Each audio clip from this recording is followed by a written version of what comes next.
सभी का YouTube channel पे स्वागत है। आज हम जो टॉपिक है वो है आपका कीटनाशक। तो कीटनाशक के बारे में आप जानते हैं कि किसी भी पौधों को रोग मुक्त रखने के लिए अनेक प्रकार की दवाओं का प्रयोग किया जाता है। तो जिन दवाओं का प्रयोग किया जाता है उससे कहते हैं कीटनाशक दवा। और जैसे कुछ दवाएं जैसे डीटी और बीएचसी, मिथाइल पैराथोन, क्लोरोडेन आदि रासायनिक कीटनाशक दवाएं हैं जिनका उपयोग हम लोग पौधों को रोग मुक्त करने के लिए करते हैं। तो अक्सर देखते हैं कि तमाम पौधों में तमाम प्रकार के रोग लगते हैं। उनमें से जैसे आपका कभी कभी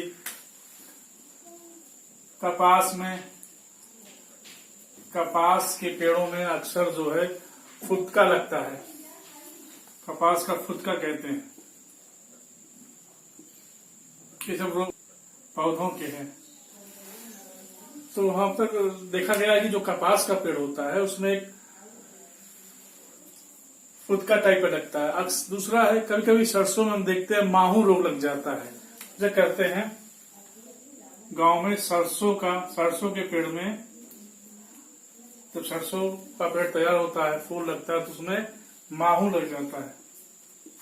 ये सब इसके रोग है, पौधे में लगने वाले रोग। तो ये जो भी रोग है इससे हमारा प्रोडक्शन जो है या उत्पादन कम हो जाता है। तीसरा है कि चने का फली होता है उसमें छेदक कीट लगता है। तो हम कह सकते हैं कि चने के फली में छेदक नामक कीट जो लगता है, तो चने की फली इसमें आपका लगता है छेदक कीट।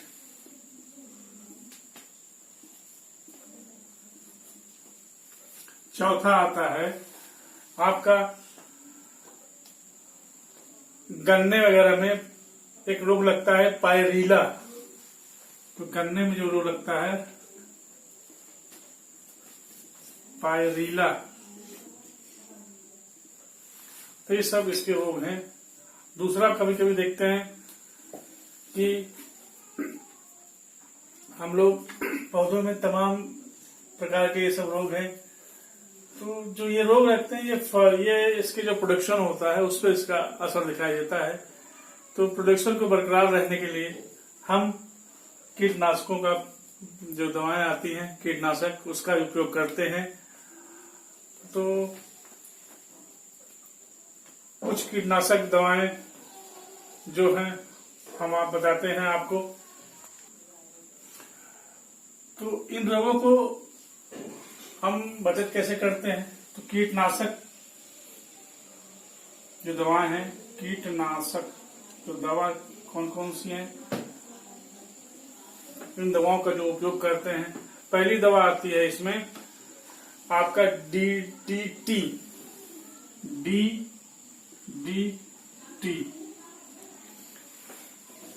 और इसके अलावा आता है मिथाइल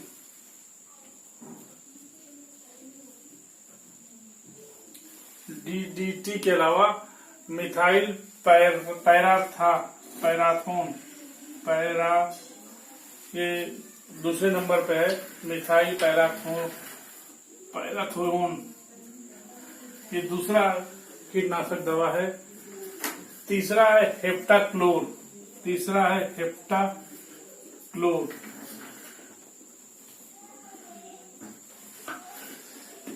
और इसके अलावा हम लोग क्लोरोडेन का भी उपयोग करते हैं। क्लोरोडेन इस प्रकार की कई रासायनिक कीटनाशक दवाएं होती हैं जिनका उपयोग करके हम इन रोगों को रोग मुक्त करते हैं। इससे हम रोग मुक्त करते हैं। भाई जब रोग नहीं रह जाएगा तो निश्चित है हमारी फसल बढ़िया होगी। तो हम कह सकते हैं कि रोगों को मुक्त करने के लिए कीटनाशक दवाओं का उपयोग करते हैं। अब इन दवाओं का कुछ भाई सभी का प्रभाव बढ़िया नहीं होता, इसका कुछ दुष्प्रभाव भी होता है। तो आइए अब चर्चा करते हैं।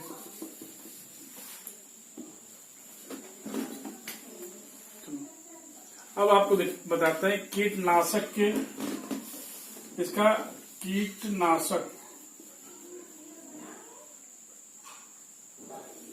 का दुष्प्रभाव।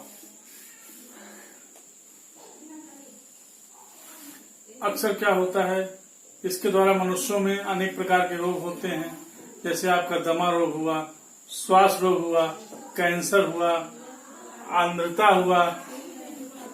इस तरह के तमाम बीमारियां इस कीटनाशक रसायन का परिणाम दुष्परिणाम है। और जो परिणाम निकलता है तो ये सभी रोगों का जो प्रोडक्शन करता है ये आपका ही कीटनाशक है। अब आते हैं, इसके अलावा कीटनाशकों के प्रयोग से हमारा जल प्रदूषण और थल प्रदूषण और वायु प्रदूषण में अक्सर वृद्धि हुई है। तीसरा आपका कई चीजें आता है, यानी कि पहला आपका जो हुआ है इसमें आपका अक्सर कई रोग हुए हैं, उसमें आपका दमा रोग है, श्वास रोग है, मनुष्य में होने वाले रोग हैं। तीसरा आपका कैंसर हो गया, कैंसर भी इसी के द्वारा होता है। आंद्रता हो गई। तो ये इसके दुष्परिणाम है। दूसरा आपका दुष्परिणाम है कि इससे आपका जल प्रदूषण हुआ, कीटनाशक का जल प्रदूषण और थल प्रदूषण भी फैलता है।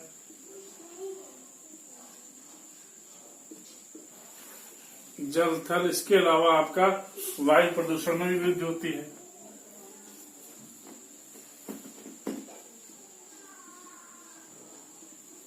वृद्धि होती है। ये सब कीटनाशक के दुष्प्रभाव हैं। तीसरा भी आता है कि इसके बहुत प्रयोग से हमारी जमीन जो है, जमीन का जो पीएच मान होता है या अम्लीय, बल्कि एक प्रकार से बंजर हो जाता है। बहुत ज्यादा कीटनाशक करेंगे तो उसका रिएक्ट करके पीएच मान जो अम्लीय था वो जाके बंजर भूमि में चेंज हो जाता है। और इसके अलावा कई चीजों इसके नुकसान होता है।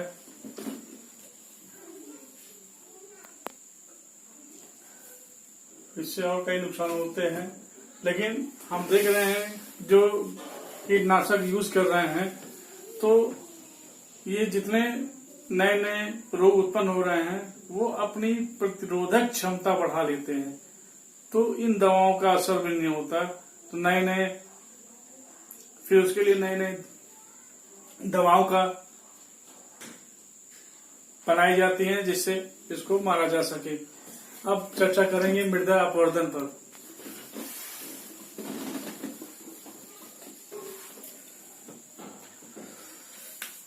मृदा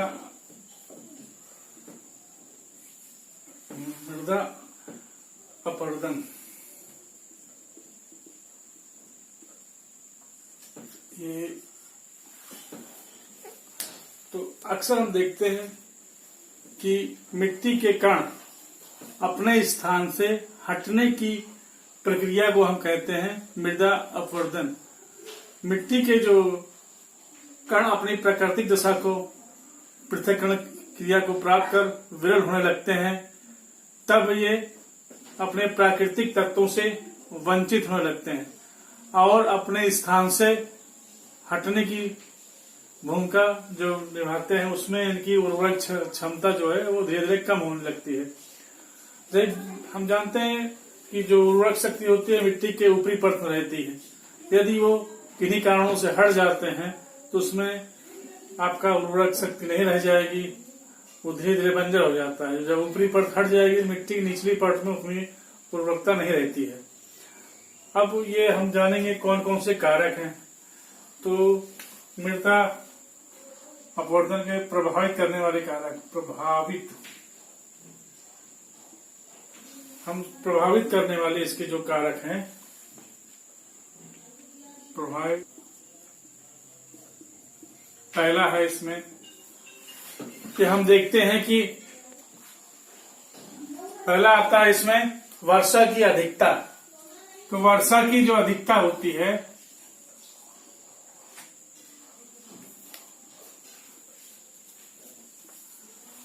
जब बहुत अधिक वर्षा होती है तो बहाव में हमारी जो उपजाऊ भूमि होती है, ऊपरी परत जो होता है वो बह जाता है। तो एक कारण यह भी है कि वर्षा की अधिकता भी हमारा मृदा अपवर्तन का एक कारण है। दूसरा आता है तीव्र हवा। तीव्र हमारी हवाएं, तो तीव्र हवाएं जब चलती हैं तो भूमि के ऊपरी परत होती है वो उड़ने लगती है, जिससे हमारा ये मृदा अपवर्तन का कारण बनता है। तीसरा आता है हमारा जो वो है तापमान में परिवर्तन। जब तापमान में हमारा ताप में जब परिवर्तन होता है तो हम देखते हैं कि दिन में अगर बहुत गर्मी पड़ती है और रात में बहुत ठंडी पड़ती है, तो जिससे कारण चट्टानें टूटती हैं और उससे भी मिट्टी का कटाव होता है। एक कारण हमारा इसमें तापमान में परिवर्तन भी है। चौथा आता है कि भूमि की दशा, किस टाइप की भूमि है, भूमि की दशा।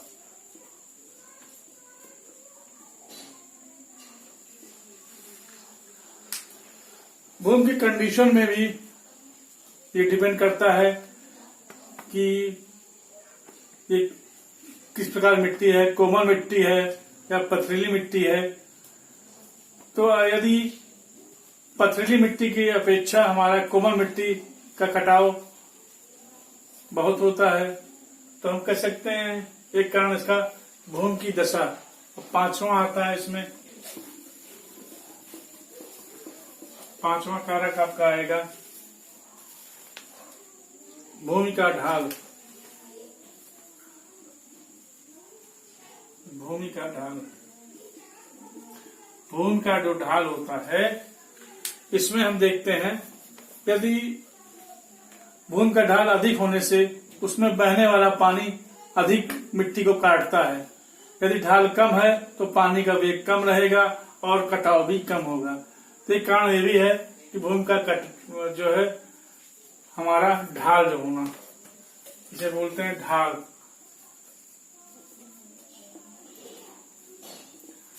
एक कारण ये भी है। चौथा हम कर सकते हैं कि वनों की कमी, वनों की कमी भी हमारा एक कारण है।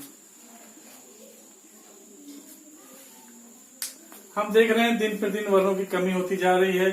तो वनों की कमी के कारण भूमि ठोस नहीं रहता और वर्षा का जल बहते समय भूमि को आसानी से काट देता है, क्योंकि जो पेड़ पौधों की जड़ें होती हैं भूमि को बांध कर रखती हैं और मिट्टी को आसानी से नहीं बहने देती।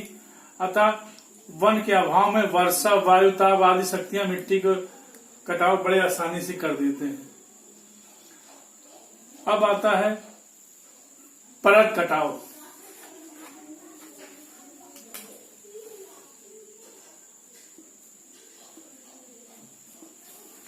परत कटाव,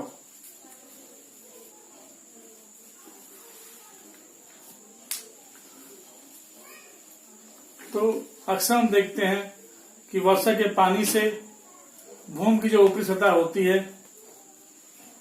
वो अक्सर बह जाती है, कट जाती है, जिसके फलस्वरूप जो उसका उर्वरक शक्ति हमारा घट जाता है और दरारें पड़ जाती हैं, जो आगे चलकर बहुत भयंकर रूप धारण कर लेती हैं, बंजर तक, ये भूमि बंजर भी हो जाती हैं। तो ये सब हमारे मृदा अपवर्तन के प्रभावित कारक थे, जिनकी वजह से मिट्टियों में जो ऊपरी परत रहता है वो बह के दूसरी जगह चला जाता है, यानी एक स्थान से दूसरे स्थान में हटना, यही मृदा अपवर्तन है। अब वो हटना, वो मिट्टी की पहली परत जो उर्वरक रहती है, शक्ति जिसमें रहती है, वो हट जाती है। अब आते हैं कि मृदा अपवर्तन के रोकने के उपाय हैं क्या क्या है। तो यहां करेंगे मृदा अपवर्तन के रोकने के उपाय।